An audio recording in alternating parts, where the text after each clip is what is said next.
Right, మీరేం చెప్తారు రవిచంద్రారెడ్డి గారు? ఏంటి ఈ ప్రపోజల్ బానే ఉందా? 4+2+1 సార్ ఇప్పుడు ఇది సెక్యూరిటీ అనుకున్నాను సార్ ఇప్పుడు సుహాసిని ఆనంద్ గారు ఒక మాట అన్నారు. మేమంతా కూడా వేరు వేరు పార్టీలుగా 175 నియోజకవర్గాల్లో పనులు చేసుకుంటున్నాం, కానీ పొత్తు ధర్మంలో కొన్ని త్యాగాలు కానీ అడ్జస్ట్మెంట్లు కానీ ఉంటాయి అని చెప్పారు. మీరు ఒక బీజేపీగా 175 నియోజకవర్గాల్లో పల్లెకపోదామనో ఏదో కార్యక్రమంతో మీరు 175 నియోజకవర్గాల్లో ఏదో ఒక పని చేసుకోవచ్చాము, కానీ పాపం పవన్ కళ్యాణ్ 175 కాదు కదా, 75 కాదు కదా, 25 స్థానాల్లో కూడా పట్టుబని పని చేస్తున్న దాఖలాలు ఎక్కడా లేవు. మరి మీరు చాలా 4+2+1 గాని అని ఉంటే 4+ సార్ అదే ఇప్పుడు ఆ లెక్కను చూస్తే జనసేనకేమో 50 వస్తాయి. ఈ ప్రపోజల్ పెట్టింది బీజేపీ. నా పర్మిషన్ లేకుండా బీజేపీ 50 స్థానాలు ఎలా అడుగుతుందనేదే ఇక్కడ పవన్ కళ్యాణ్ కున్నటువంటి అభ్యంతరం. ఎందుకంటే ఆయన 20కో 15కో ఆల్రెడీ ఓకే చేసేసినట్టున్నారు. అంత సీను సార్, అంత సీను సినిమా లేదు, అంత సీను సినిమా లేదు. ఆయన త్యాగధనుడు కాబట్టి ఆయనకి 25 ఇచ్చి బీజేపీ 50 తీసుకునే అవకాశం ఉంది. ఎందుకుందంటే బీజేపీ పెద్దన్న పాత్రలో డిసైడింగ్ ఫ్యాక్టర్ గా కేంద్ర ప్రభుత్వంలో అధికారంలో ఉంది. మళ్లీ అధికారంలోకి వస్తుందని ఖచ్చితంగా కూడా బ్రహ్మాండంగా వేవ్ ఉందని చెప్పి వీళ్ళకున్న ఇన్ఫర్మేషన్. కాబట్టి ఖచ్చితంగా కూడా 100, 50, 25 సినిమా స్టార్ కి 25, అంతకుమించి ఏం లేదు. వాళ్ళు ఎందుకు 50 కోరుకుంటున్నారంటే ఇది శాంపిల్ మాత్రమే, జస్ట్ శాంపిల్ మాత్రమే.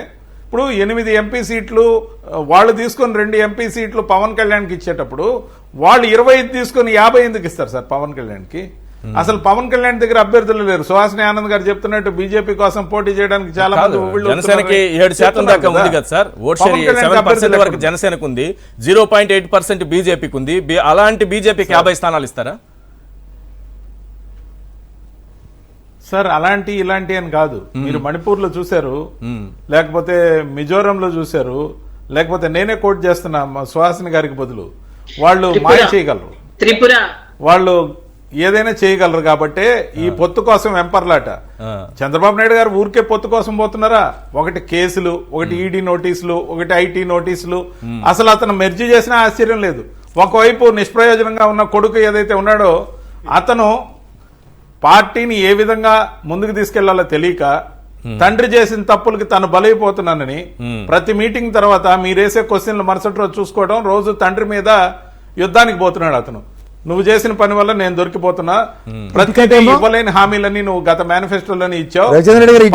12 సిలిండర్లు ఇస్తానని ఆ రోజు చెప్పి ఆ రోజు అమలు చేయకుండా ఈ రోజు 3 సిలిండర్లు ఇస్తా అంటే నా మొహాన్ని ఊస్తున్నారు. నువ్వు బలేవాడివి, నువ్వు ముసలుడు ముంచేసావు నన్ను చెప్పి అన్యాయంగా తిడుతున్నాడంట. సరే, ఆ బాధ ఆయన ఎవరికి చెప్పుకోవాలో తెలీదు. ఆ రోజు ఆ ఏడుపు సీన్ ని క్లిప్ ని కలపాల్సి వస్తుంది. దానికి ఖచ్చితంగా కూడా చంద్రబాబు నాయుడు గారు అమలు చేయలేని అన్ని హామీలు గత మేనిఫెస్టోలో ఇచ్చి అది ఎవరికి దొరకకుండా పూర్తి చేశాం, మన ఆఫీస్ వెనకాల గొయ్యి తీసి పాతేసాం అని చెప్పి ఆలోచనతో మళ్ళా వదిలాడు జనంలోకి, ఎల్లో మీడియాలో. బాబు షూరిటీ, భవిష్యత్తు గ్యారంటీ. ఆయన భవిష్యత్తు గ్యారంటీ లేదు, ఆయన ఏమి ఎవరికి షూరిటీ ఇస్తాడు సార్? అంటే 12 సిలిండర్లు ఇస్తా అన్నప్పుడు పని జరగలా, ఇప్పుడు 3 సిలిండర్లు ఇస్తా అంట. పుట్టిన ప్రతి ఆడబిడ్డకి 30,000 రూపాయలు అకౌంట్లో వేస్తాడంట, ₹1 ఇలా. ఇప్పుడేదో రకరకాల స్కీమ్లు ప్రతి ఆడబిడ్డకి 1,500 వేసేస్తాడంట సార్. 18 ఏళ్ళు నిండిన వాళ్ళందరికీ అకౌంట్లో. సార్, మాయ చేస్తే ఆ గారడి ఒకసారి ఫలిస్తుంది, ప్రజలు మోసపోతారు.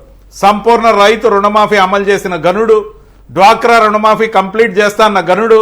సార్, నేను చూశాను ఇందాక మీరు అండర్లైన్ చేసిన ఎల్లో కలర్ తో హైలైటర్ తో మీరు వేసిన ఆ బాంబు ఏదైతే ఉందో, ఈ గత మేనిఫెస్టో బాంబు, అది కానీ ఆ వీడియో క్లిప్పింగ్ చూస్తే రేపు నుంచి ఏం మాట్లాడాలో అర్థం కాని పరిస్థితిలో నారా లోకేష్ సభలకు ప్రిపేర్ అయ్యే స్క్రిప్ట్ గురించి జాగ్రత్తగా రాసుకొని రావాలి, లేకపోతే బూతులు తిడతారని భయపడతాడు.